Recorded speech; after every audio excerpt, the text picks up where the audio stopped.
I've come across many people who find it difficult to be happy in any capacity, while others will only be happy at something they consider truly momentous.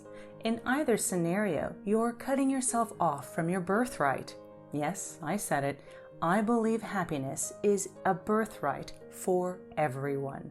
Now, to ensure I'm not misunderstood, when I say happiness is your birthright, I am referring to the overall generality of life.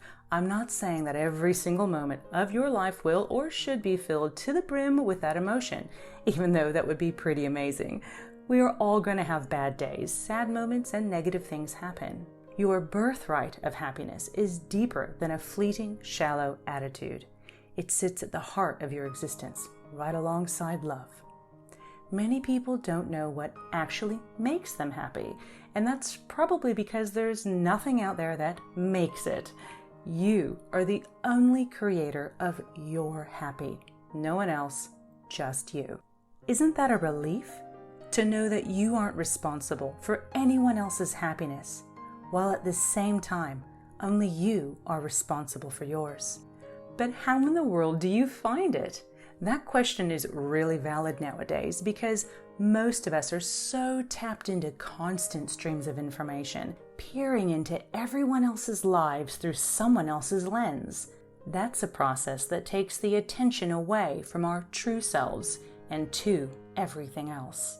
The process of always associating with someone else's life more than we do with our own can make us forget where our own happiness is.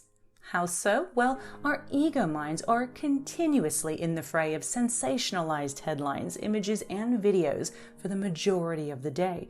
We feel shock, surprise, laughter, anger, and every emotion in between while we're plugged in to the rest of the world. Thus, the quiet we experience when we step back into our own lives can sometimes make us think we aren't living a good enough life to be happy, or that we aren't good enough ourselves to be happy, or that happiness is a commodity which can only be obtained through someone or something else. Remember, happiness is your birthright. You were fully loaded with everything possible you needed to be happy the moment you came into existence. What you have chosen to do with this inherent gift has gotten you to your current state of happy. Some people may think, well, there's nothing to be happy about, and they would be right. For as long as they think that, and for as long as they are waiting for some momentous event that will impress other people to express this genuine emotion, they will stifle their ability to be happy. So how do you get comfortable with just being happy so you can feel and express happiness more and more?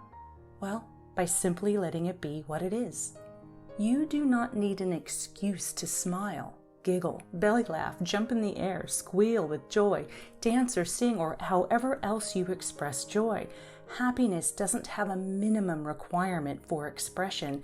Happiness is happiness, no matter how big or small. So I challenge you to spend your day actually being happy, instead of looking at or focusing on what creates feelings of unhappiness. Choose to only give the majority of your focus to things which evoke a smile on your face. Can't see anything when you do this? Well, then it's likely you're looking too big, meaning that you're waiting to see the sky open with angels singing your name, or you're expecting someone else to flick the switch for you, or something else to impress you, or you're forgetting to be happy with the little things in life. We tend to overlook or make fun of those who marvel at the little things in life, but it's the little things which are the puzzle pieces that create the big, glorious picture. You cannot see or appreciate a beautiful landscape without the dirt, the rocks, the tree bark, the leaves, and everything else in between. Thus, you cannot see your happy, find your happy, or appreciate how happy you can be without seeing, recognizing, acknowledging, and embracing all the small parts of life which make up the wonderfully glorious you.